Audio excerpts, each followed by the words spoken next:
duba da yadda harkar inclination ta shigo garin Kano, matasa sun yi wa harkar daren mikiya. Hakan ne ya samu kai tattaki har ofishin ɗaya daga cikin kusoshi ko kuma masu faɗa aji a cikin harkar da mu ji daga bakinsa. Daga farko Arewa Activist Online TV za su ji yaya sunan malamin sannan kuma wani matsayi yake kai a yanzu. To alhamdulillah, jama'a assalamu alaikum. Sunana Muhammad Musbahu Abdullahi wanda aka fi sani da Musbi, kuma ni ne Secretary General na Insination Kano State Chapter, sannan kuma ni ne Zonal Coordinator na Kano Central Secretarial Zone na Insination kenan. To da farko za mu so ma musamman menene inclination ne? So alhamdulillah, Insination kamar yadda kai tambaya wani tsari ne wanda aka gina shi akan tsarin blockchain da kuma cryptocurrency. Autonomous organization ne wanda take haka ce abu autonomous, abu ne mai zaman kanshi wanda aka gina shi akan tsarin blockchain da kuma cryptocurrency, wanda aka ba da dama mutane su shigo su rijista domin su amfana da shi wannan tsari, domin a taimaka a tallafa wa al'umma, kuma sannan a cire a rage radadin talauci a tsakanin al'umma. Kusan wannan shine Insination. Idan abu jama'a wanda suka san blockchain kuma suka san me cryptocurrency za su fi fahimtar me nake nufi. Wani abu ne wanda yake da tsarin kuɗi nashi, wanda yake digital currency. Kuɗi ne amma ba irin namu na takarda ba. Kuɗin mu na takarda ana cewa fiat currency. Shi wannan is digital, a yanar gizo-gizo yake. Na yadda ka yadda wani ya yadda za su yi mu'amala ta kuɗi da wannan abin. To wannan currency din shi ake cewa cryptocurrency. Digital ne, ba za ka gan shi haka a takarda ba ka rike, amma yana nan, kuma zan yi siyayya da shi, za ka yi siyayya da shi, za a biya ka bashi, za a ma wani abu da shi wanda za a iya yi da kuɗi. Shine cryptocurrency. To tsari ne wanda aka kirkire shi akan wannan tsari na cryptocurrency, da shi za a yi ta'ammali, kuma shi za a ba wa mutane su yi mu'amalar su yau da kullum, siye da sayarwa da kuma canji da sauransu. Kuma ana iya canza shi ya koma dala ko naira ko euro, ya danganta kuɗin da ake amfani da shi a wannan nahiya da mutum yake. Kusan a takaice wannan shine Insination da kuma yadda ma aka gino tsarin. Menene sai hancinsa? To alhamdulillah, da kuma alaƙa ku da gwamnatin tarayya. To alhamdulillah, kusan duk wani abu da aka ce ya zo wanda yake na harkar yanar gizo-gizo, za ka ga mutane ba sa yarda da shi da wuri, saboda suna ɗauka cewa kamar za a damfare su, domin a baya an yi gaskiya akwai tsarurruka da yawa da aka yi wanda an damfari mutane da sauransu. So shi yasa mutane suna taka tsantsan. Amma Insination zan iya ce ma 100% tsari ne wanda yana sai hanci. A zan baka dalilai ko hujjoji 2 zuwa 3. Na farko akwai blockchain council, wanda duk wanda yake harka ta digital currency a yanar gizo-gizo ya san zai iya sanin blockchain council. Maka ce abu council kamar wani regulatory body ko kuma wata hukuma ce da take tantance ko take kula da wani abu, take ba da dama a yi abu, kuma take tantance wanda suke cikin wannan abu, shine council. So akwai blockchain, shine duk wani wanda zai yi ta'ammali da kuɗi na yanar gizo-gizo wato digital, to zai yi rajista da wannan blockchain council. Ta san da zaman shi, kuma da farko ma sai ya yi karatu daga wajenta tukunna ta yadda da shi, ta ba shi certificate shi da kammala karatu, sannan kuma za ta koya mai duk wasu abubuwa. Shi zai je ya bude wannan abun ya zo ya rajista a sauransu. To alhamdulillah, Insination ko kuma ce IB Smartify Nigeria shine kamfanin da aka samar da Insination a ƙarƙashin shi. Wannan kamfani yana da rajista da blockchain council, kuma ta sahale masa domin ya ayyukan shi a Najeriya. Kuma duk wanda zai yi wani karatu da ya shafi blockchain council sai ya biyo ta hannun IB Smartify Nigeria ko kuma Insination. Insination partners ne na blockchain council, kuma CEO na Insination ko kuma in ce Universal Daddy Inc. ɗinmu a member ne, certified member ne na blockchain council da yake nan. Abu na biyu kuma, shi wannan kamfani na IB Smartify Nigeria yana rijista da Corporate Affairs Commission, CAC kenan. Akwai rijista, duk wanda ya je ya shiga website din CAC ya satin IB Smartify Nigeria zai ga RC number dinmu da sunan da aka rijista da shi. Na biyu kenan. Abu na uku kuma, akwai kamar yadda muka sani muna da hukuma take kula da almundahana da cin hanci da rashawa, EFCC kenan.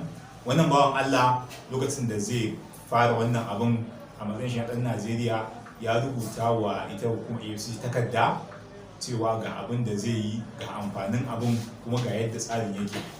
Sannan kuma ya ƙara rubuta wata takarda cewa idan har wannan system ɗin ya yi filin, wato ba a samu nasara ba, to ya yadda a mai ɗaurin rai da rai. Takardar na nan, duk wanda yake buƙatar ganin ta zai iya bincike ya rubuta a Human Rights EFCC, ko kuma in yi satin Inks Nation ma a cikin binciken shi a Google zai iya ganin takardar, tana nan ita ma. Sannan kuma bayan nan a kusan zan iya cewa an fara Inks Nation daga November, yanzu muna August, November 2019 kenan, yanzu muna August 2020. Kuma duk abin da kake yi a matsayin ka na ɗan ƙasa, kuma abu ma da ya zama na al'umma har sama da mutum miliyan 1 suka rajista, na tabbata gwamnati tana kallo. Kuma gwamnati ta san menene Inks Nation, kuma sannan ta san meye blockchain. Duk da a Najeriya babu da wata hukuma da take regulating din blockchain da sauransu, sauran kasashe ma suka ci gaba, yanzu ne ake karɓar abin, yawanci suke shigo da hukumomi da suke regulating wannan blockchain din da sauransu, suke regulating wannan currency din. To alhamdulillah, da a ce wannan program din akwai cuta ko kuma an kirkire shi ne don a cuci mutane, da tuni na san cewa gwamnati ta dakatar da shi ko kuma an saka wani full stop. Illa iyaka mun san cewa akwai hukuma ta Security and Exchange Commission, kuma a kwanakin baya sun bayar da warning cewa duk wanda zai yi mu'amala da Inks Nation zai yi ne at his own risk, suka ce. Kuma kamar yadda muka sani, duk wani harka ta kasuwanci, ta siye da sayarwa ko ta aiki ko ma menene a rayuwa risk ne, su abin da suka ce kenan. Na san wannan gabar nake son ma tambaya daya, ta yaya al'umma za su amfana da wannan tsarin da kuke kai? To alhamdulillah, hanya ce mafi sauki, kuma abu ne cikin sauki ga duk wanda yake so ya amfana. Inks Nation sun shigo da tsarika wajen kala 6, da na mai karamin karfi da na mai babban karfi. Kudin da ake yin rajista a shiga Inks Nation mafi karanci shine naira 1000, kuma ba investment bane, wato ina nufin ba hannun jari bane, balle ka ce zaka sa 1000 a juya ta ko a wani kasuwanci a baka riba. A'a, ba hannun jari bane. Kuma sannan bayan nan ba wani abu ake siya a sayar ba, blockchain ne, digital currency ne, coins ne. Coins din nan suna nan guda 144 million, kuma kullum suna ƙara daraja. Kuma an gina tsarin Inks Nation ne akan living node, wato mutane da suke shiga su register. Da mu mutane suna register, da mu darajar wannan coin din na karuwa. Wannan kawai shine abin da ake, ba wani kasuwanci ake ba. Duk mutum 180 din suka register a Inks Nation sun ƙara wa pin coin ɗinmu, shine currency ɗinmu da muke amfani da shi, shine kuɗin pin coin, sun ƙara mai daraja dala 1. Saboda haka da mu mutane suna register, da mu yana daraja, wanda a yanzu nake maka wannan jawabi, pin coin ɗaya ya kai wajen dala 5,000. Kuma a gobe in mutane suka ƙaru zai ƙara daraja, zai wuce haka. So wannan shine tsarin yadda yake. Kuma register ta fara daga 1,000, 10,000, 100,000, miliyan 1, miliyan 10, har biliyan 1.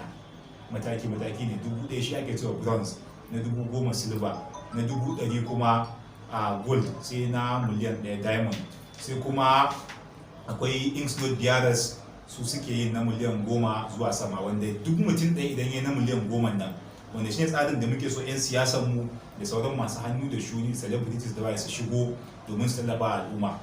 Domin shi wannan tsari na Inks Node Bearers miliyan 10 ne, amma idan ka biya miliyan 10 nan, na farko za a baka slot na mutum 400,000. Imagine ka yi empowering mutum 400,000, ka yi musu, ka bayar an musu register, ko kuma ka bayar maimakon 1,000 an ce su biya 500 ko 300. Yau ko 200 ka karɓa 400,000 nan, riba ce mai kyau za ka samu. Sannan kuma bayan nan ga taimako da kai, ya zama kamar empowerment. Idan mutum ya yi, mutanen nan kowa a cikin zai yi benefitin da wannan abin da Inks Nation za ta bayar.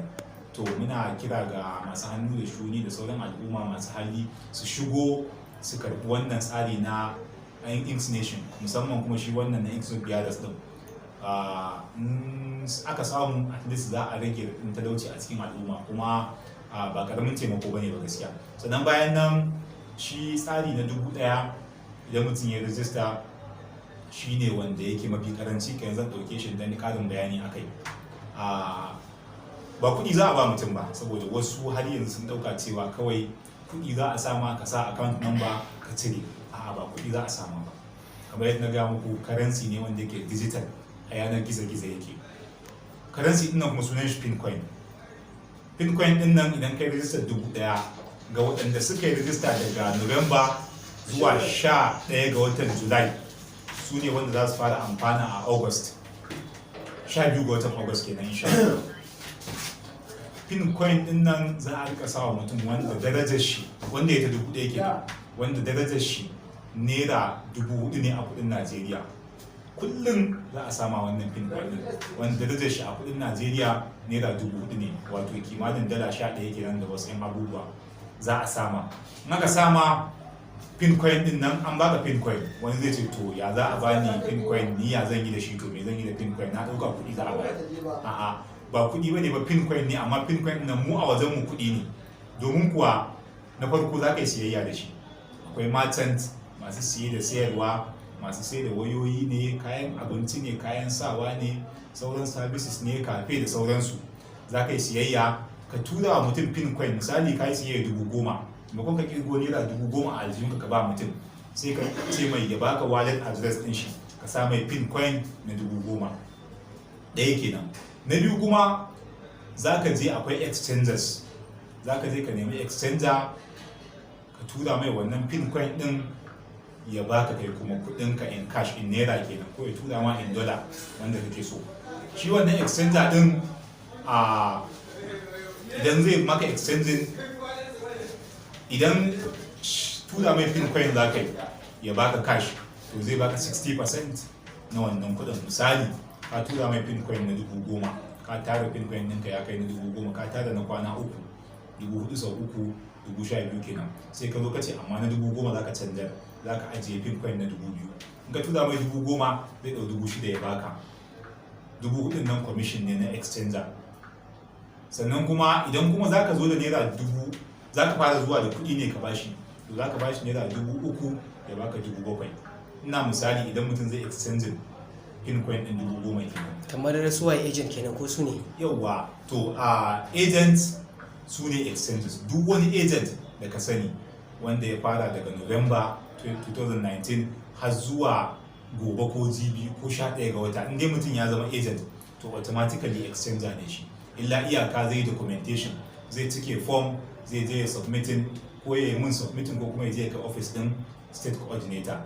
To wannan shine duk wani agent, in dai ka san wani agent a Kano, to za ka iya zuwa ka same shi ya yi ma exchanging. Ba dole sai wani specific mutum aka ce ba shine exchanger. Duk wani agent exchanger ne, ko yana so ko baya so, automatically agent exchanger ne.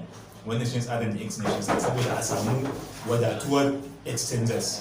Wannan shi tsarin da X Nation suka yi. Sannan kuma bayan nan, bayan exchanging, za kuma ka iya tarawa.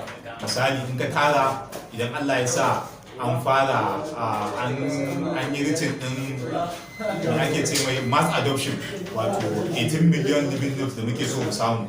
Idan misali an samu wannan mass adoption din, to Pincoin din nan za a fara trading din shi insha Allah. Kuma before then, Pincoin din nan yayi daraja sosai. To fatan da muke shine mutane su yi haƙuri, su kasu ta'allaka ransu akan withdrawing. Kai uzurinka yau da gobe ka biya da Pincoin. Sannan ka To tsakanin kudancin Najeriya da kuma arewacin Najeriya, wani bangare ne suka fi maraba da wannan harkar? To alhamdulillah, kamar yadda muka sani, ita irin wannan harka ta internet, mostly mutanenmu na kudu, gaskiya can take fara zuwa, ko kuma in ce yawanci ma daga can take farowa. Sai sun fara, daga bayan mu kuma nan sai mu samu, sai mu karɓa mu ma, sai mu dora. To abin nan dai daga can ya faro, don shi wannan asalin wanda ya ƙirƙiri wannan abin, shi CEO, wato Amos Omotade Sparks, dan Lagos ne, a nan yake. To wani kira za ka yi wa yana Badagry. Wani kira za ka yi wa al'ummar arewa game da su kaimi akan harkar? To alhamdulillah, kusan zan iya cewa gaskiya mun samu nasara, saboda akalla ba a kasar ba, zan iya ce maka a Kano muna da sama da mutum 100,000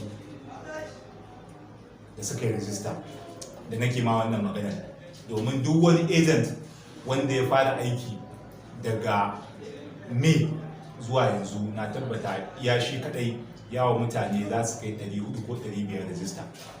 Sannan kuma bayan nan agent din nan muna da su da yawa, akalla ba kasar ba a local government da mun samu wajen mutum 60 kumbotsa local government kenan banda sauran local government. So kaga idan kai dauki misali ka ce za ka yi total ka lissafa yawan agent da kuma ka yi estimating yawan wanda aka register, akalla za a samu kimanin mutum 100,000. To fatan ma in shine mu samu mass adoption, wato mutum miliyan 18 kenan. Ko da ba a kai ba za mu ci gaba, kuma ana yi kuma za a ci gaba, amma fatan mu shine a samu a kai. Kuma alhamdulillah idan mutane suka shigo cikin tsarin za su ji daɗi, kuma sannan za su mori abin gaskiya sosai. Kiran da zan yi shine al'ummarmu na arewa, idan irin wannan abubuwa sun zo mana mu dage mu rika shiga. Duk da dai ana samun matsaloli, to amma mu rika yin bincike. Idan mun yi bincike mun gamsu sai mu shiga. Kamar yadda muka sani ba duka harkokin intanet bane scam, akwai legit da yawa suna da, akwai wanda suke legit ne kuma masu kyau ne sosai, tsarurruka ne waɗanda suke suna yi sosai kuma ana samun alheri a cikinsu. To mu rika yin bincike, ban ce kawai mu shiga kai tsaye ba, amma mu rika yin bincike kuma mu duba mu ga su waye suka zo da shi. Yau kana tare da mutum ko ka san shi ya zo da tsari, ka san cewa ba zai cuce ka ba, sai ka shiga. Kuma sannan mu sani cewa duk wani harka na business ko na risk ne. Yau ko kayan gwari ka je ka siyo, risk kai taking, ko ka siyo shaddodi ko wayoyi, risk ne, dole akwai asara a ciki. To amma ita harkar online business ma in ka samu dahil wacce take legit, babu asara a cikinta. Ban katsi numfashinka ba. Daga fara wannan al'amuran kawo yanzu na ji kun samu nasarori mabambanta. Shin ko akwai wasu kalubale da kuka fuskanta? To kalubalen gaskiya duk wani abu da ka sani in an samu nasara akwai kalubale, kuma a cikin ita wannan abin ba ma lissafa kalubalen, amma gaskiya akwai shi. Babban kalubalen da muka fuskanta shine kallon da wasu al'umma suke yi wa abin. Wasu al'ummar suna kallon abin cewa damfara ce, cutar mutane aka zo a yi idan mutane sun gama yin rijista kawai August na yi za a nemi kamfanin a rasa, sun kwashe kudin mutane. To wannan shine babban kalubalen.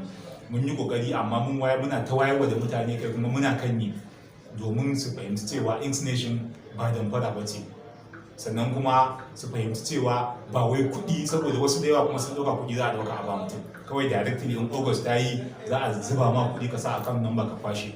Ba haka tsarin yake ba. Pin coin za a bayar, ga darajar pin coin din nan in kai ta 1,000 za a baka wanda yake darajar shi a naira 4,000 ne, kuma za ka je ka extend ko ka je ka uzurin ka da shi ai siye da sayarwa. To kusan dai wannan shine kalubalen. Sai kuma bayan wannan akwai ragowar kalubale wanda suke yawanci minor ne, ba wasu manya bane, amma dai wannan shine main kalubalen.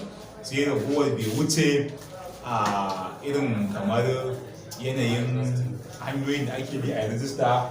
Wasu suna dan amfani da damar domin su dan cuci mutane, domin akwai waɗanda suke zuwa su cewa mutane za su samu musu aiki a NGO, za su rika ba su 30,000 duk wata, su karbi email ɗinsu da sunayensu, su karbi 3,000, 2,000, wanda wannan ba daidai bane ba gaskiya. Abin da mutum mafi karanci da mutum zai samu a Inksnation shine pin coin na naira 120, kowa ya ji kuma ya sani. In ka yi rajista ma wani ya ce maka aiki zai samun ma za a duka baka 30,000, to ƙarya yake yi. Ka ce mai ga abin da ka ji kuma ga tsarin yake. Pin coin ne na naira 120 mutum zai samu. In ka je exchanging, idan exchanging za ka yi gaba ɗaya, to za ka tsira da 84,000 naira a wata. Wannan shi ne tsarin. Duk wanda ya ce maka zai baka 30,000 ko na mutum cutar ka zai. Kuma sannan rajistar Inksnation mafi karanci naira 1,000 ne. Duk wanda ya ce maka ba da naira 2,000 ko 3,000 ya ma rajista, nan ma ba haka tsarin Inksnation yake ba, kuma ba daidai ba ne ba. Kusan waɗannan abubuwa biyun su ne kalubalen, da rashin yarda da mutane suka yi da abin, wasu suna ganin damfara ce, sai kuma amfani da abin da wasu suke yi suke cutar mutane, suke karɓar kuɗin da ya wuce haka. Yanzu sai kuma a gurguje wani albishir za ka yi wa waɗanda suke ciki na tagomashin da yake cikin harkar? To alhamdulillah, babban albishir da zan yi wa mutane shine duk wanda ya rijista a Inksnation ya sani cewa daga 12 ga watan August insha Allah ya fi karfin, idan da misali yana da wasu matsaloli na yau da gobe, misali ko kila maybe ila bai fi 500 yake kashewa a rana ba ko 1000, to ya sani cewa daga 12 ga watan August na farko ya fi karfin abin da zai ci da abin da zai sha da kuma sitiran ma da zai sa da ma wata harkar walwala ko wani abu na jin daɗi na yau da gobe. Za mu yi living kamar kings and queens, kamar yadda taken yake, everyone is going to live like a king and a queen. Haka za mu yi rayuwa. Kuma sannan bayan nan ina mutane albishir cewa daga 12 ga watan August insha Allah kowa zai warwasa a kalmar mu ta matasa kenan, kowa zai warwasa kuma kowa zai samu zai nishadi, kuma Allah yadda za ka yi minimum dama da ake so mutum ya yi rayuwa da shi a yadda majalisar ɗinkin duniya ta fitar shi ne $11 per day. To ina sanar da mu cewa duk wani memba na Inks Nation insha Allah zai yi rayuwa, ba zai yi rayuwa ta ƙasa da $11 ba a day daga 12 ga watan August insha Allah. Kuma ina kira ga mutane wanda bai shiga ba ya zo ya shiga, domin kuwa kar a sake a yi ba mutum ko kuma a ba mutum labari, saboda wannan tsari ne wanda insha Allah zai canza rayuwar al'ummar Najeriya gaba ɗaya da ma ta duniya gaba ɗaya. Kuma abin farin ciki ma abin daga Najeriya ya fito, abu ne namu na ƙasa, ya kamata mu karɓe shi hannu bibbiyu, ba daga wani wajen ya zo ba. Dan namu ne, dan gida, dan Najeriya, kuma duk ga mu a ciki muna amfana, muna samun alheri a ciki. Saboda haka muna kira ga kowa da kowa ya shigo a wannan tafiya shi. Kuma sannan Inks Nation ba a ce sai mai amfani da yanar gizo-gizo bane ba, wato wanda yake amfani da Android bane zai rijista.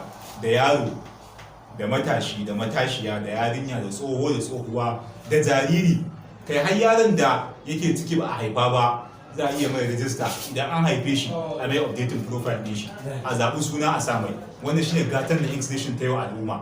Kowa da kowa, ba babba ba yaro, ba tsoho ba tsohuwa, ba namiji ba mace, kowa zai iya shiga Inks Nation. Kai har da tsarin non-living notes ma yau za ka iya wa gidanka rijista ko motar ka rijista a Inks Nation, amma wannan sai nan gaba. Wannan shine tsarin da Inks Nation ta yi. Takaitacce hiranmu kenan akan ɗaya daga cikin jigogi ko kuma jagora na tsarin Inks Nation. Mun gode.